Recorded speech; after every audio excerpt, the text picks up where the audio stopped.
బేబీజీ అమరావతి వెంచర్లో freedom from registration charges జనవరి 26 వరకు మాత్రమే. Call 04069032244.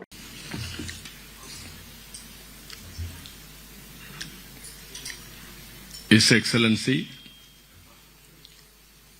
Ambassador of India in Switzerland,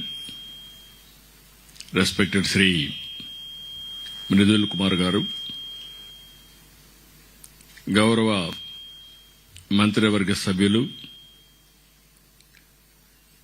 IT, electronics and computers, real time governance, HRD, government of Andhra Pradesh Shri Nara Lokesh గారు, కేంద్ర మంత్రివర్యులు, అది కూడా ముందే చెప్పాడు చాలా గ్లామరస్ పోర్ట్ఫోలియో అని. ఈ గ్లామరస్ పోర్ట్ఫోలియో ఎన్ఆర్ఐస్ అందరికీ కనెక్ట్ చేయగలిగిన రోజున ఎక్కడ ప్రపంచంలో తెలుగు వాళ్ళున్నా రావాలంటే ఈజీగా రావడానికి లాజిస్టిక్స్ ప్రొవైడ్ చేయాల్సిన బాధ్యత మీ మీద ఉంది. అలాంటి కీలకమైన మంత్రి శ్రీ కింజారపు రామ్మోహన్ నాయుడు గారు, అదే మరి గౌరవనీయులు industries and commerce minister Bharat గారు, ఏపీ ఎన్ఆర్టీ సొసైటీ అధ్యక్షులు గౌరవనీయులు రవికుమార్ గారు, ఈరోజు ఈ కార్యక్రమానికి వచ్చినటువంటి యూరోప్కు సంబంధించి పెద్ద ఎత్తున వచ్చారు. మీరు ఎన్నిసార్లు వచ్చినా మళ్లీ మళ్లీ వస్తూనే ఉంటారు. మిమ్మల్ని ఎన్నిసార్లు చూసినా మళ్లీ మళ్లీ చూడాలనిపిస్తుంది నాకు.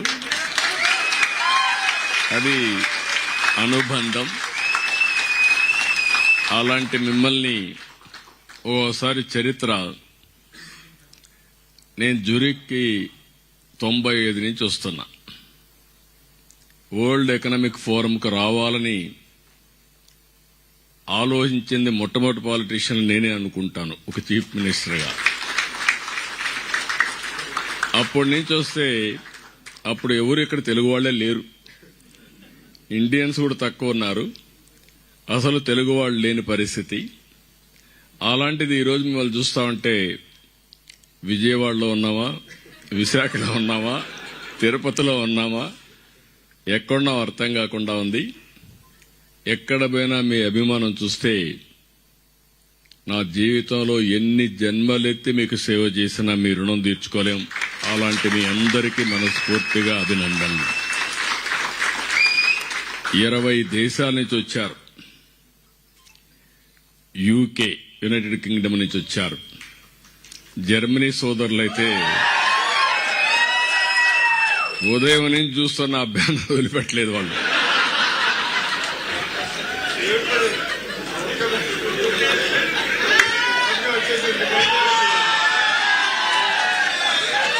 గుడ్. ఒకప్పుడు నేను ఐర్లాండ్కి వచ్చాను కానీ ఒక్కరు కనపడలా ఆ రోజు. ఈ రోజు ఐర్లాండ్ లో చూస్తే ఏ పాష్ లొకాలిటీకి పోయి గట్టిగా తెలుగులో మాట్లాడితే 1000 మంది జాయిన్ అయిపోయే పరిస్థితికి వచ్చారు, 100 మంది. ఇదే మాదిరిగా స్వీడన్, చేలు పైకెత్తండి, స్వీడన్ వాళ్ళు చేలు పైకెత్తండి. అదే మరి Netherlands,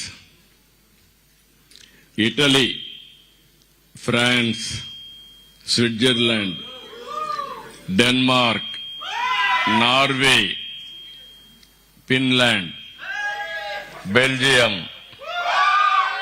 Africa, Poland, Spain, Malta, Latvia, Cyprus, Portugal, Luxembourg, అన్ని దేశాల్లో తెలుగు వాళ్ళు ఉన్నారంటే చాలా సంతోషం.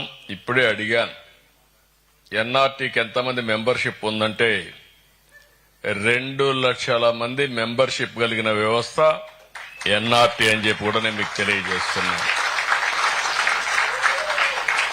148 దేశాల్లో ఎన్ఆర్టీ వ్యవస్థ ఉంది. ఇప్పుడు 195 దేశాలు, 195 దేశాల్లో తెలుగు వాళ్ళు ఉన్నారు. కానీ ఎన్ఆర్టీ ఉండేది మాత్రం 140 8 దేశాల్లో ఉంది. తొందరలోనే మిగిలిన 47 దేశాల్లో కూడా ఎన్ఆర్టీ వ్యవస్థ ఏర్పాటు చేయాలి. ప్రపంచం మొత్తం అన్ని దేశాల్లో ఉండే ఏకైక వ్యవస్థ ఎన్ఆర్టీగా ఉండాలని చెప్పి మరొక్కసారి విజ్ఞప్తి చేస్తున్నా. ఈరోజు మిమ్మల్ని అందరినీ చూస్తే 40 లక్షల మంది ఎన్ఆర్ఐస్ అన్ని తెలుగు వాళ్ళంతా వివిధ దేశాల్లో ఉన్నారు. అంటే ఒక 10%, ఇది ఒక 20% పెరగాలి. భారతదేశంలో మొత్తం 4 కోట్ల మంది విదేశాల్లో ఉన్నారు, ఎన్ఆర్ఐస్ ఉన్నారు. ఇవన్నీ కూడా ఓసారి 118 తెలుగు అసోసియేషన్లు ఎన్ఆర్టీతో అసోసియేట్ అయ్యారు. 400 తెలుగు అసోసియేషన్స్ ఇంకా ఉన్నాయి. అంటే అందరూ అసోసియేషన్స్ పెట్టుకుని వివిధ కార్యక్రమాలు చేస్తున్నారు. ఇప్పుడే సంక్రాంతి బ్రహ్మాండంగా ప్రైజులు కూడా ఇప్పించారు. అచ్చ తెలుగువాడు పిల్లలను చూస్తే పంచె కట్టుకొని ముచ్చటేస్తున్నాడు. అంత బాగా, అంటే మన సాంప్రదాయాలను కాపాడుకోవడానికి కోడి పందాలు తప్ప అన్ని చేశారు ఇక్కడ. అవి కూడా అలో చేయరు కాబట్టి చేయలేదు, కానీ లేకపోతే అది కూడా మీరు చేసేవాళ్ళు.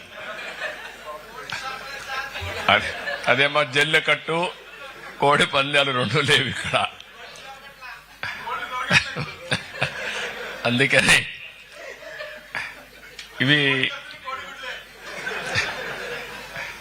ఇవన్నీ చూసినప్పుడు చాలా సంతోషం.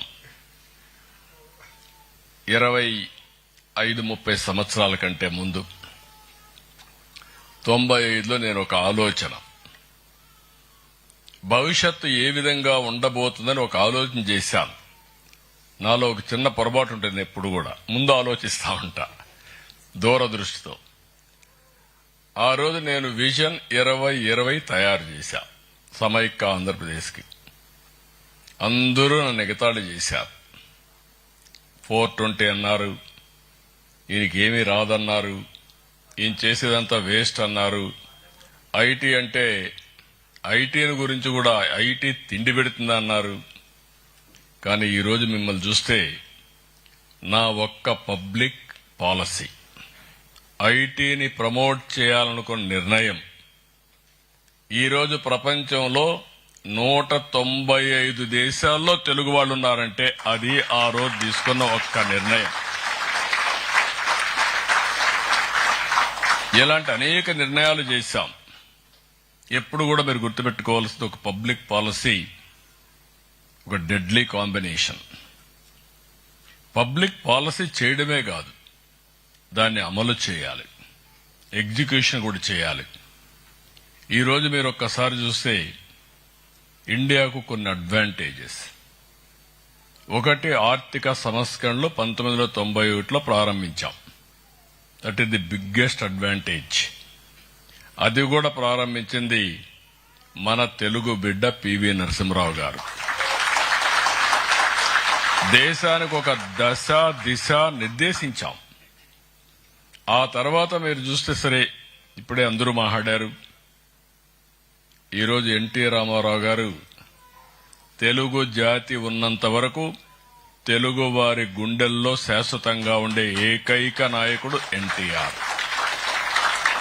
నిన్నే 30వ వర్ధంతి కూడా చేసుకున్నాం. రెండో అడ్వాంటేజ్, అరౌండ్ 95 mid-90s లో టెక్నాలజీ అడ్వాంటేజ్ తీసుకున్నాం. ఫస్ట్ మూవర్ అడ్వాంటేజ్ మనం తీసుకున్నాం. మూడోది, ఈరోజు మీరందరూ గుర్తుపెట్టుకోవాలి, డెమోగ్రఫిక్ డివిడెంట్ అడ్వాంటేజ్ ఉండే ఏకైక దేశం భారతదేశం. ఈరోజు జర్మనీని చూస్తున్నా. ఒకప్పుడు జర్మనీకి ఎవరు వచ్చేవాళ్ళు కాదు, చాలా అడ్వాన్స్డ్ లో ఉండేవాళ్ళు. టెక్నాలజీ అంటే జర్మనీ. ఇంకా కూడా ఎకానమీలో మీరు చూస్తే ఇప్పటికి మనం 4th లార్జెస్ట్ ఎకానమీకి వచ్చాం. మొన్నే ఇప్పుడిప్పుడే జపాన్ క్రాస్ చేశాం. తొందరలో జర్మనీని క్రాస్ చేయబోతున్నాం. 2028కి భారతదేశం థర్డ్ లార్జెస్ట్ ఎకానమీగా ఉంటుంది. 2038కి భారతదేశం సెకండ్ లార్జెస్ట్ ఎకానమీ అవుతుంది. 2047కి మీరు గుర్తుపెట్టుకోండి, నెంబర్ 1 ఎకానమీ కావాలనేది మనందరి ఆలోచన, ధ్యేయం.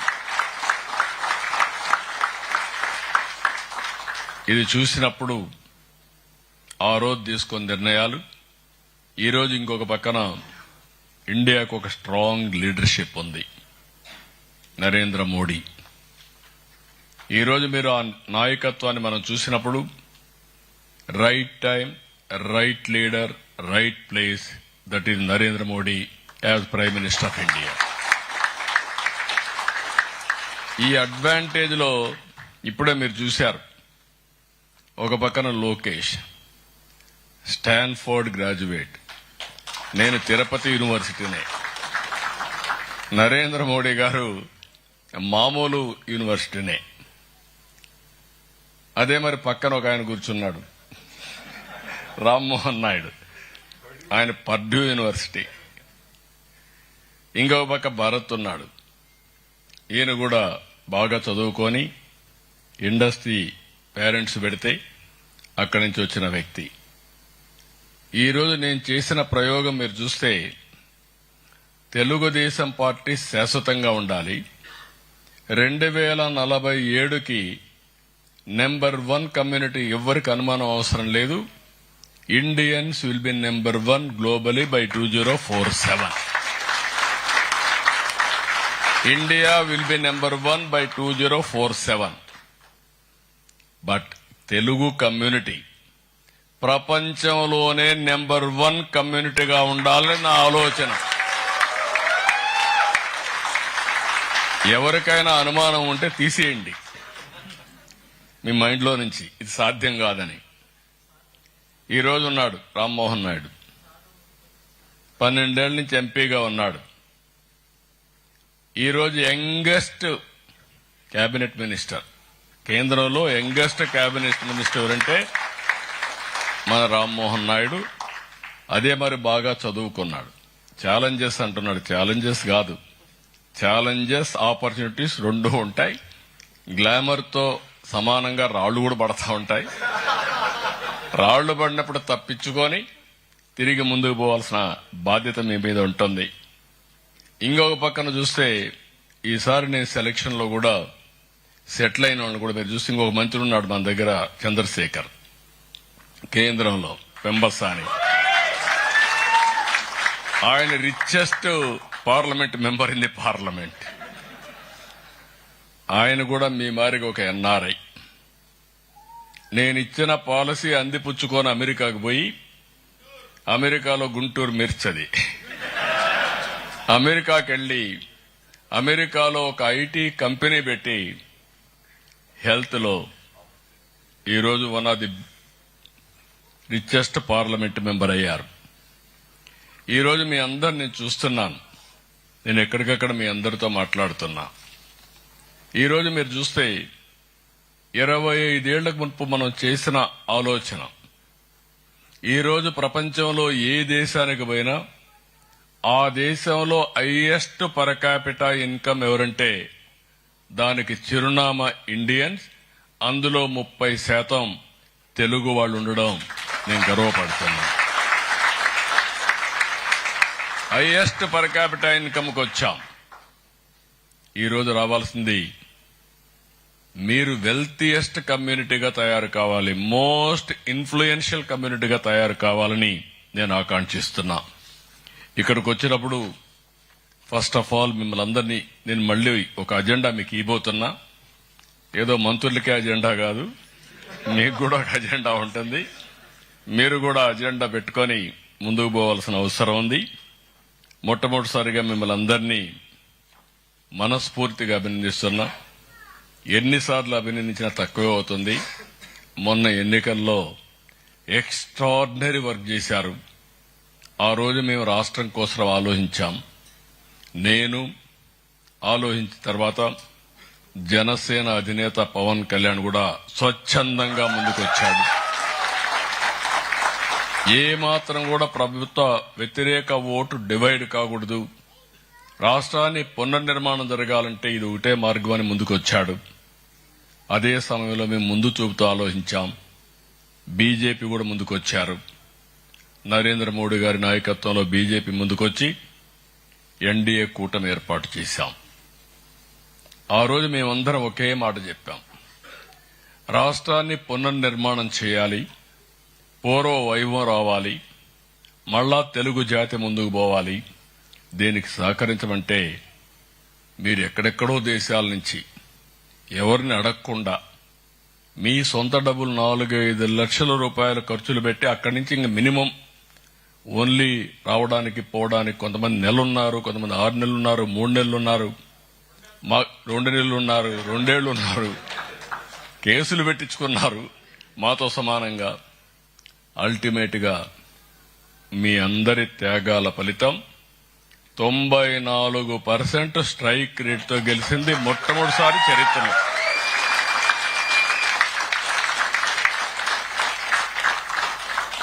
ఇప్పుడే లోకేష్ గారు అన్నారు,